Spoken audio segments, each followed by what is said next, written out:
শুভ দুপুর বন্ধুরা। আজকে বৃহস্পতিবার, নিরামিষ লাঞ্চের মেনুতে কি কি এনেছি দেখুন। একদম গরম ভাত, এই ভাতটা ঘি আলুর সাথে দিয়ে দারুণ ভালো লাগবে খেতে। তার সঙ্গে শিম আলু ভাতে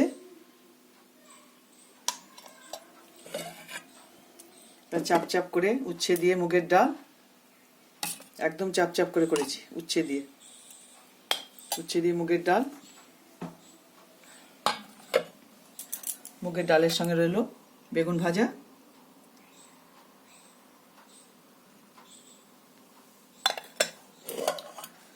এটা হলো ফুলকপি আলু পোস্ত।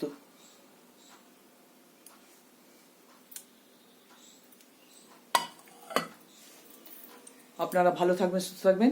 আমার রান্নাবান্না যদি আপনাদের পছন্দ হয়, লাইক, শেয়ার, সাবস্ক্রাইব করবেন।